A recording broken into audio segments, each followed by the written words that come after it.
Hello everyone, welcome back. तो आज जैसे कि आप देख रहे हो हम लेक्चर 4 करने वाले हैं, ठीक है।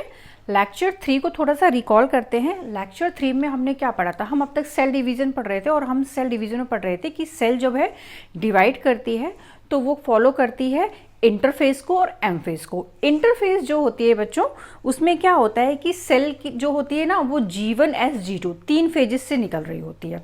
और एक्चुअली इंटरफेज में सेल जो है वो क्या करती है, डिवीज़न के लिए पूरी तैयारी करती है, क्योंकि उसको डिवाइड होना है तो अपना साइटोप्लाज्म बढ़ाना है, कुछ प्रोटीन बनाने हैं, उसके बाद ही वो सेल डिवाइड करती है। और उसके बाद जो एक्चुअल सेल डिवीज़न होता है, जहाँ पे न्यूक्लियस डिवाइड होता है, साइटोप्लाज्म डिवाइड होता है, वो होता है एम फेज में। तो सेल साइकिल में एम फेज जो है उसमें हम क्या करने वाले हैं कि एम फेज को हमने दो कैटेगरी में डिवाइड कर रखा है। तो एम फेज जिसको कि हम एक्चुअल माइटोसिस बोलते हैं, या माइटोसिस बोल लो या एम फेज बोल लो, यहाँ पे क्या होता है, देखो सबसे पहले हम देखते हैं कि अब माइटोसिस क्या है। भाई माइटोसिस क्या है, इक्वेशनल डिवीज़न है। इक्वेशनल डिवीज़न का मतलब है कि यहाँ पर जो डॉटर सेल बनेगी वो अपनी पेरेंट सेल की तरह ही बनेगी और same number of chromosome achieve करेगी अपने पेरेंट सेल के। जैसे कि ये एक सेल है, ठीक है, ये क्या है, पेरेंट सेल है। पेरेंट सेल में जब डिवीज़न होना होगा तो वो ग्रोथ करेगी, ठीक है। मतलब कि ग्रोथ से यहाँ पे मतलब है कि वो इंटरफेस को फॉलो करेगी, G1 S G2 को फॉलो कर लेगी। फिर एक्चुअल टाइम जब आएगा कि उसको अब डिवाइड होना है तो क्या करेगी, सेल दो भागों में बराबर बराबर डिवाइड हो जाएगी। इसको हम इक्वेशनल डिवीजन क्यों बोलते हैं, देखो each and every cell having 46 number of chromosome, right. तो इसके पास अगर 46 नंबर क्रोमोसोम है तो इससे जो जब ये डिवाइड होकर दो सेल में बट जाएगी तो जो डॉटर सेल है उसमें भी 46 नंबर ऑफ क्रोमोसोम होने चाहिए। यही तो है इक्वेशनल डिवीजन इन माइटोसिस। तो हम माइटोसिस को क्या करने वाले हैं, एम फेज को हम दो भागों में डिवाइड करते हैं। एक होता है कैरियोकाइनेसिस, कैरियो मीन्स न्यूक्लियस का डिवीजन करने वाले हैं हम, और दूसरा है साइटोकाइनेसिस। साइटो मीन्स हम क्या करेंगे, साइटोप्लाज्म को डिवाइड करेंगे। तो सबसे पहले क्या होगा, किसी सेल के अंदर न्यूक्लियस का हम डिवीजन कर ले। फिर न्यूक्लियस जब दो भागों में बट जाए फिर हम इस सेल को यहाँ से डिवाइड कर ले, तो दो इक्वल अमाउंट में सेल बन गए जिसके पास सेम जेनेटिक मटेरियल है, यही है ना। तो हम पहले कैरियोकाइनेसिस के बारे में पढ़ने वाले। देखो बेटा क्या होता है, कैरियोकाइनेसिस की 4 फेजेस होती हैं, prophase, metaphase, anaphase and telophase, ठीक है।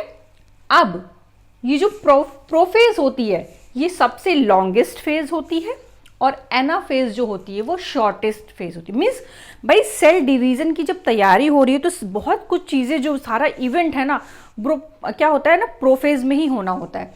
तो प्रोफेज में एक्चुअल क्या होता है, ये लॉन्गेस्ट फेज होती है in M phase and shortest phase is anaphase. सबसे ज़्यादा समय प्रोफेज में लगता है। आगे बढ़ते हैं। अब हम बात करें कि भाई माइटोसिस कहाँ होता है। हम सब जानते हैं कि डिप्लॉइड सेल में माइटोसिस होता है। हमारी स्किन की सेल, हमारे हाथ की जो भी सेल्स हैं, मीन्स जो भी सेल जो गैमीट्स नहीं बना रही होती हैं वो सारी हमारी डिप्लॉइड सेल हैं। ह्यूमन बॉडी हमारी क्या है, डिप्लॉइड है, ठीक है। हम जब जाइगोट फॉर्म में थे तो सबसे ज़्यादा माइटोसिस डिवीज़न हुआ होगा, तभी तो हम इतने बड़े ऑर्गेनिज्म में कन्वर्ट हुए। तो यहाँ पे कह रहा है in animal cell mitosis usually occur in diploid somatic cell, ठीक है। मीन्स हमारी अगर हाथ की कोई सेल डिवाइड हो रही है, क्या है, सोमेटिक सेल है, ये डिप्लॉइड है। अब यहाँ पे एक वर्ड 164 पेज नंबर पे एनसीईआरटी में, जो कि पुरानी वाली एनसीईआरटी में एक पेज पे एक लाइन दी है कि in animal cell mitosis only occur in diploid somatic cell, ठीक है। अब अगर आप कहीं पे ओनली लगा दोगे तो फिर एक्सेप्शन क्यों, ओनली लगा दिया है तो एक्सेप्शन क्यों। फिर 167 में इस लाइन को करेक्ट किया है और फिर बोला है कि बट इसके कुछ एक्सेप्शन है। एक्सेप्शन क्या है कि भैया डिप्लॉइड सेल में तो होती है, पर एक्सेप्शनल केस है मेल हनी बी की हम ड्रोन की बात कर रहे हैं क्योंकि वो हैप्लॉइड होता है, ठीक है। हैप्लॉइड होता है तो उसमें तो भाई माइटोसिस से ही डिवीजन होगा, पार्थेनोजेनेसिस, ठीक है। तो ये लाइन जो है एनसीईआरटी ने करेक्ट करी है, पहले तो यूज ओनली वर्ड यूज किया है, देन 167 में उन्होंने लिखा है but some exception of mitosis that the male honey bee is haploid but mitosis occur, ठीक है। आगे बढ़ते हैं। In plant cell haploid and diploid cell, plant में हैप्लॉइड एंड डिप्लॉइड दोनों सेलों में क्या होता है आपका, माइटोसिस होता है, ठीक है।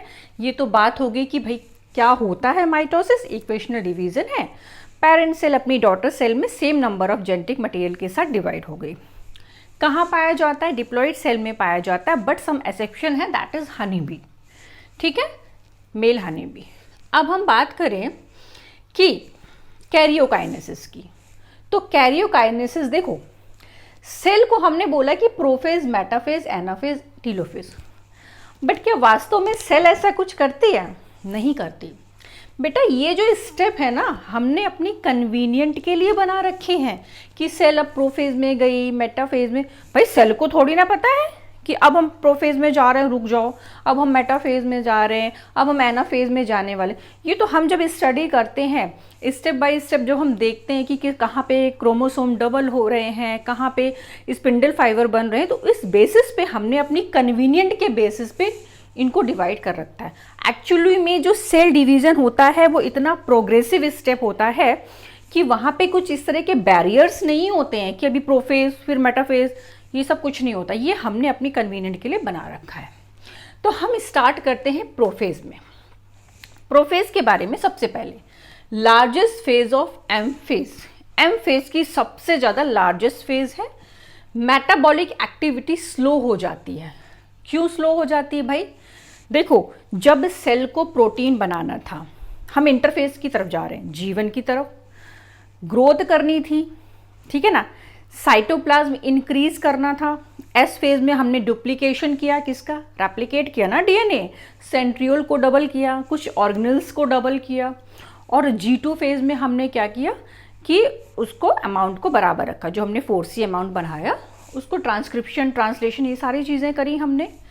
तो ये कह रहे हैं कि उस समय पे जो सेल की मेटाबॉलिक एक्टिविटी थी वो हाई थी, बट अब जब सेल डिवाइड होने वाली है, अब कोई प्रोटीन नहीं बनाना है, तो अब इसकी मेटाबॉलिक जो एक्टिविटी है वो स्लो हो गई।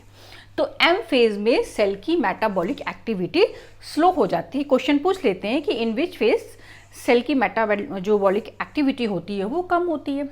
फिर ये कह रहे हैं, अब यहाँ पे क्या होता है, देखो क्रोमेटिन फाइबर जो है अनटैंगल्ड होने लगते हैं। अनटैंगल्ड का मतलब है तुम्हारा जो सेल है उसके डीएनए में तुम्हारे 46 जो क्रोमोसोम में कुछ इस तरह से जाल बना के इस तरह से बिखरे हुए हैं, अनटैंगल्ड है, टैंगल्ड फॉर्म में। अब क्रोमेटिन फाइबर जो है अनटैंगल्ड होने मतलब कि उलझे हुए थे, अब सुलझने वाले हैं, सुलझना स्टार्ट करेंगे तभी तो वो डेंस होंगे। तो क्रोमेटिन फाइबर अनटैंगल्ड होंगे and condensation of chromatin fibre. सबसे पहले तो ये क्या करेंगे, अनटैंगल्ड होंगे, फिर कंडेंस होना, थिक होना स्टार्ट करेंगे एंड फॉर्म करेंगे क्रोमोसोम की तरफ, क्रोमोसोम बनाने की तरफ बढ़ेंगे, थिक होंगे और क्रोमोसोम बनाने की तरफ बढ़ेंगे। तो यूजली प्रोफेज को हमने 2 फेजेस में बांटा है। एक अर्ली प्रोफेज, जब शुरुआत होती है प्रोफेज में, क्या क्या इवेंट्स होने वाले इसके बारे में जानेंगे। देन लेट प्रोफेज क्या होता है, तो अर्ली एंड लेट प्रोफेज के बारे में अब हम बात करने वाले हैं। देखो बेटा, अर्ली प्रोफेज में क्या होता है, क्रोमेटिन फाइबर अनटैंगल्ड हो गए, कंडेंस होने लगे और क्रोमेटिन फाइबर जो है वो उन्होंने एक कदम बढ़ा दिया है कि अब वो क्रोमोसोम बनाने की तरफ चलेंगे, ठीक है। तो यहाँ पे देखो क्या, क्रोमेटिन फाइबर जो है आपके, दिस क्रोमेटिन फाइबर की कंडेंसेशन से क्रोमोसोम तो बनना शुरू हुआ। क्रोमोसोम देखो डॉट डॉट करके बनाया हुआ है, 46 क्रोमोसोम है, इतने नहीं लिए मैंने, 2 क्रोमोसोम बना के दिखाए आपको। क्रोमेटिन फाइबर जो है अनटैंगल्ड होके ये डेंस हुआ और क्रोमोसोम बनाना इसने शुरू कर दिया, ठीक हुआ। लेकिन यार there are no boundary, but अभी इन्होंने बाउंड्री नहीं बनाई है, तो हमें एग्जैक्टली पता नहीं चल रहा है कि क्रोमोसोम कैसा दिख रहा है अभी, ठीक है। अभी इसने सिर्फ पहला कदम बढ़ाया है कि भैया हम कंडेंस हो रहे हैं और एक शेप लेने वाले हैं, बट इस शेप की क्या बाउंड्री है वो अभी डिसाइड नहीं हुई है, ठीक है।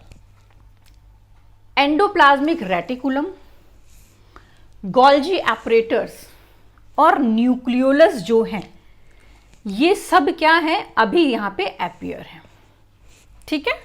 All are appear, nuclear membrane भी एपियर है, न्यूक्लियोलस भी दिख रहा है।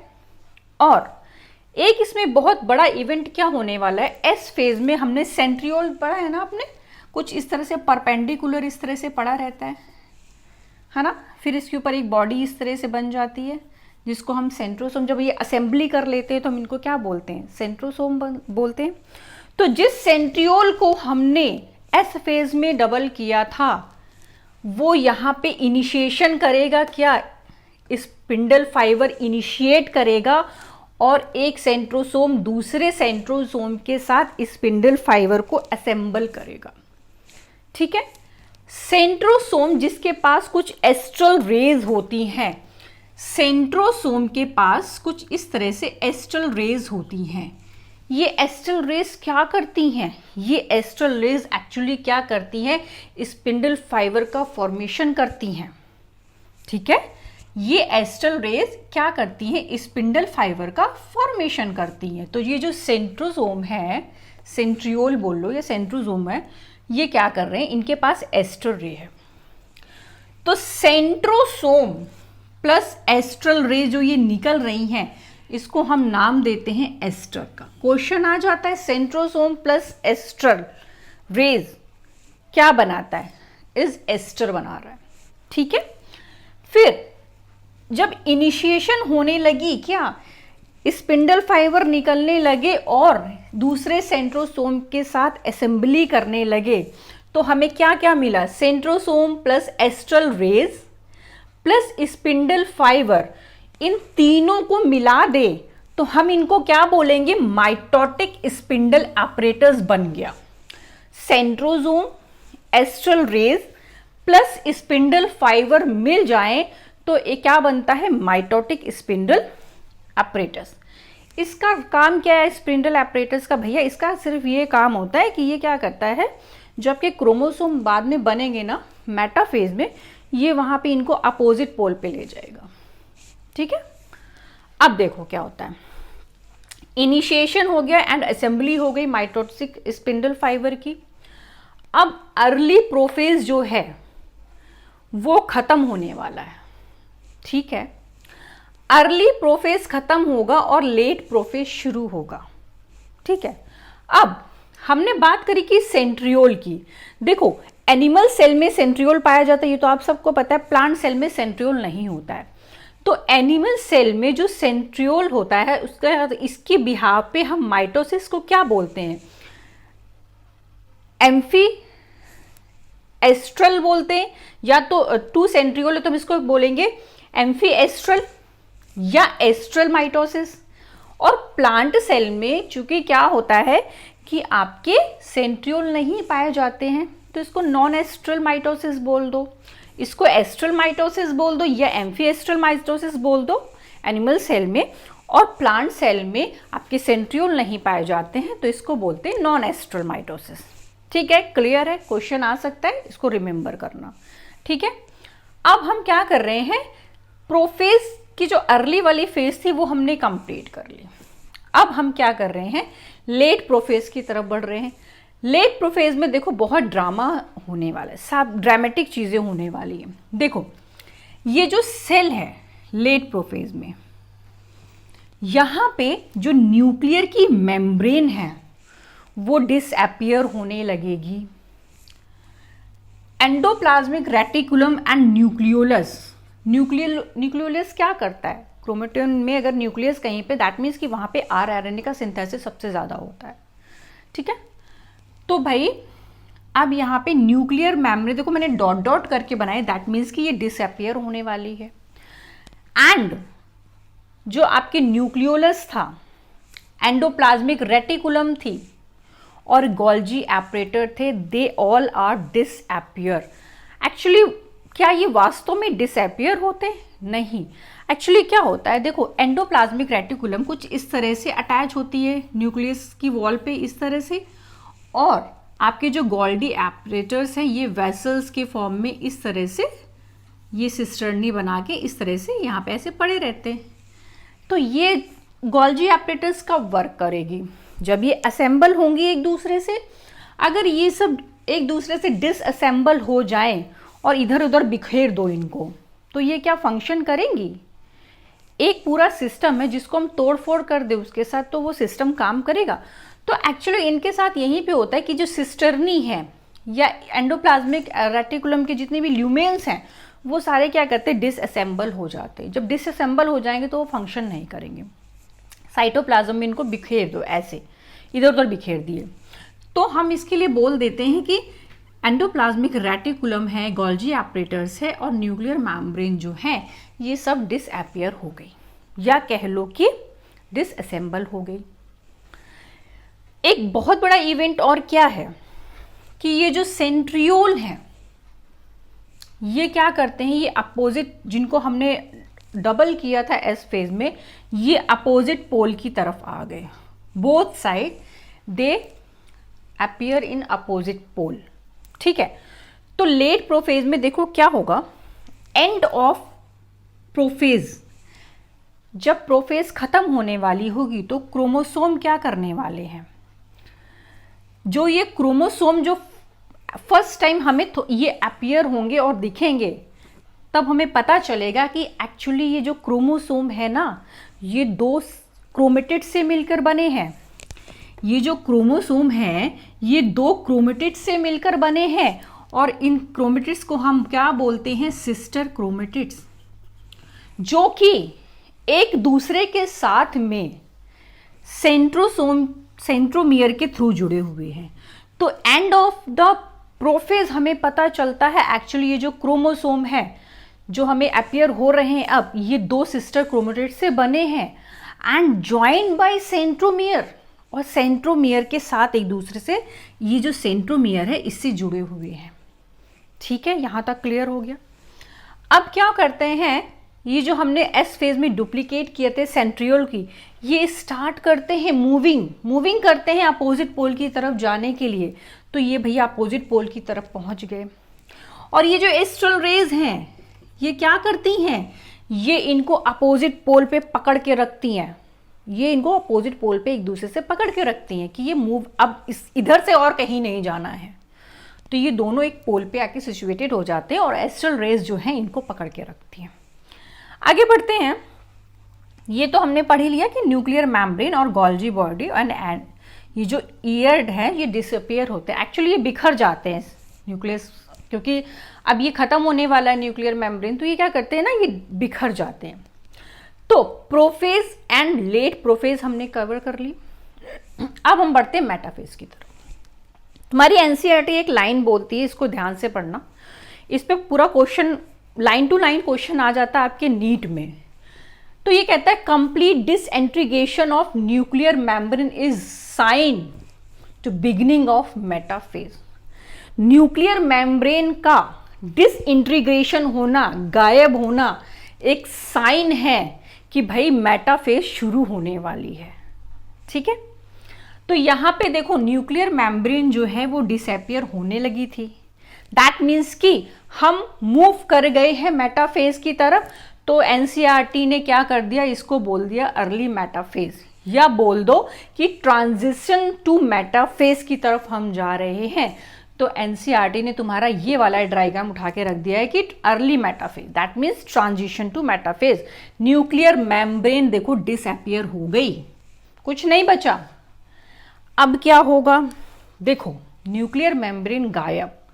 अब बेचारे ये जो क्रोमोसोम थे ये साइटोप्लाज्म में बिखर गए। अब स्पिंडल फाइबर जो हैं ये स्पिंडल फाइबर क्या करेंगे, ये स्पिंडल फाइबर आएंगे और ये जो आपके क्रोमोसोम है इनके सेंट्रोमियर के पास काइनेटोकोर होता है जो कि एक प्रोटीनियस स्ट्रक्चर होता है, स्पिंडल फाइबर यहाँ पे आके अटैच हो जाएंगे, ठीक है। और ये स्पिंडल फाइबर क्रोमोसोम को पकड़ के अपोजिट पोल की तरफ ले जाने वाले हैं, ठीक है। अब स्पिंडल फाइबर ने क्या किया, काइनेटोकोर से अटैचमेंट कर लिया, ठीक है। काइनेटोकोर के बारे में जानते हो ना, डिस्क होती है प्रोटीन की जो कि आपके सेंट्रोमियर रीजन पे होती है, ठीक है। और यहीं पे स्पिंडल फाइबर अटैच होते हैं और कहीं अटैच नहीं होते हैं, ठीक है। तो अर्ली मेटाफेज में ये हुआ, ठीक है। क्रोमोसोम बिखर गए और स्पिंडल फाइबर, अब देखो कुछ स्पिंडल फाइबर क्या करते हैं, ये जब ये सेंट्रियोल से निकले तो कुछ तो क्या होता है, क्रोमोसोम को पकड़ लेते हैं, कुछ पोल टू पोल अटैच हो जाते हैं, ठीक है। तो अर्ली मेटाफेज में क्या हुआ कि स्पिंडल फाइबर जो हैं ये क्रोमोसोम से अटैच हो जाते हैं with the help of kinetochore. Now जब मेटाफेज स्टार्ट हुई, दूसरे स्टेप चले हम, तो यहाँ पे क्या होता है, यहाँ पे क्या होता है, जो स्पिंडल फाइबर हैं ये जो ये क्रोमोसोम है इनको इक्वेटर पे ले आते हैं, इनको इक्वेटर पे ले आते हैं, मीन्स सेम पोजीशन में पैरेलल पोजीशन पे ले आते हैं, एक दूसरे के इक्वेटर पे ले आते हैं। अब देखो इसमें क्या करते हैं, जो स्पिंडल फाइबर होते हैं पुल करते हैं क्रोमोसोम को फ्रॉम इक्वेटर, कि भाई ये यहां से पुल करेगा, ये यहां से कि तुम इक्वेटर की तरफ आओ। Spindle fibre pull to chromosome from equator, इसको क्या बोलते हैं, ये जो पूरी घटना हुई ना इसको बोलते हैं कॉन्ग्रेशन। स्पिंडल फाइबर का क्रोमोसोम को खींचकर इक्वेटर की तरफ ले जाना क्या कहलाता है, कॉन्ग्रेशन। अब हम बात करें, देखो स्पिंडल फाइबर के दो एंड होते हैं, एक नेगेटिव एंड होता है और एक पॉजिटिव एंड। स्पिंडल फाइबर कह लो या माइक्रोट्यूब्यूल कह लो, आपको भी पता है कि माइक्रोट्यूब्यूल से ही स्पिंडल फाइबर निकलते हैं। तो जिस जगह से स्पिंडल फाइबर निकलना, ये जो यहां से निकलना, ये सेंट्रियोल था, जिस जगह से निकलते हैं वो माइनस निगेटिव एंड होता है, और जिस जगह पे जाके स्पिंडल फाइबर काइनेटोकोर से अटैच होते हैं वो पॉजिटिव एंड होता है। ये क्वेश्चन आता है, इसलिए आप इसको अच्छे से ध्यान रखना। कुछ स्पिंडल फाइबर ऐसे होते हैं जो पोल टू पोल अटैच होते हैं। इस बिहाफ पे स्पिंडल फाइबर टू टाइप के होते हैं। एक वो स्पिंडल फाइबर होता है जो सेंट्रोसोम से आपके काइनेटोफोर या क्रोमोसोम से जाके अटैच होता है, तो इसको हम बोलते हैं कि क्रोमोसोमल या डिसकॉन्टिन्यूअस स्पिंडल फाइबर, ठीक है। और एक स्पिंडल फाइबर ऐसा भी होता है जो कि आपके क्रोमोसोम से अटैच ना होके डायरेक्ट पोल से अटैच हो जाता है, तो इसको बोलते हैं पोलर स्पिंडल फाइबर। इसको बोलते हैं काइनेटोकोर या डिसकॉन्टिन्यूअस स्पिंडल फाइबर। और दूसरा स्पिंडल फाइबर वो होता है जो पोल टू पोल से अटैच होता है, मीन्स एक सेंट्रोसोम से दूसरे सेंट्रोसोम की तरफ अटैच होता है, इसको हम बोलते हैं पोलर स्पिंडल फाइबर। क्लियर, कोई डाउट नहीं होगा यहां तक। अब आगे बढ़ते हैं, हमने अर्ली में क्या किया और फिर हमने मेटाफेज का जो मिड वाला इवेंट था उसमें हम पहुंचे। अब हम आ रहे हैं लेट मेटाफेज की तरफ। देखो लेट मेटाफेज में क्या होता है, ये जो आपके क्रोमोसोम है ये इक्वेटर पे आ गए। अब ये क्या करते हैं, एक मेटासेंट्रिक प्लेट होती है, ये मेटाफेजिक प्लेट या मेटासेंट्रिक प्लेट होती है, इस पे क्रोमोसोम जो होते हैं लेट जाते हैं, ठीक है। When chromosome arrange to equator, chromosome जब इक्वेटर पर अटैच होते हैं तो लाई टू इक्वेटर, इस इक्वेटर पे जब लाई होते हैं तो जो इसकी आर्म्स होती है ये टूवर्ड्स टू, कहां पे होती है, टूवर्ड्स टू पोल। आर्म्स जो होती है वो पोल की तरफ होती है एंड, और ये जो सेंट्रोमियर होता है ये इक्वेटर की तरफ होता है। When chromosome arrange to equator, centromere lie to equator. Centromere जो है ये वाला रीजन इक्वेटर पे एग्जैक्टली लेटा हुआ रहता है, और जो आर्म्स होती है वो पोल की तरफ होती है। क्यों होती है? ताकि जब एनाफेज आए तो क्या ये अपोजिट, जब ये अपोजिट ओरिएंटेशन हो तो ये क्या होंगे, ये पलट जाएंगे, ये अपोजिट पोल की तरफ चले जाएंगे ना, इस तरह से खींचेंगे, पुल होंगे एनाफेज में, भाई स्प्लिटिंग होगी ना एनाफेज में, तो ये सेंट्रोमियर वाले रीजन से ही तो टूटेंगे और स्पिंडल फाइबर इनको से खींच के यूं ले जाएगा। तो यहां कहने का मतलब है कि जब ये मेटाफिजिक प्लेट पे आके क्रोमोसोम लेट जाता है तो ये सेंट्रोमियर है वो इक्वेटर की तरफ लाई रहता है, लेटा हुआ रहता है, और ये जो क्रोमोसोम है वो पोल की तरफ इनका डायरेक्शन रहता है, ताकि जब एनाफेज आए और अपोजिट जो आपका पोल जाए तो इनका ओरिएंटेशन उल्टा हो जाए। ठीक है, तो हमने क्या पढ़ लिया? Prophase and metaphase. बहुत छोटा है तो एनाफेज को अभी हम नेक्स्ट तुरंत आपको वीडियो में अपलोड करेंगे। तो प्रोफेज एंड मेटाफेज आपको इतना पूरा क्लियर हो गया, आई होप बहुत अच्छे से क्लियर हुआ होगा।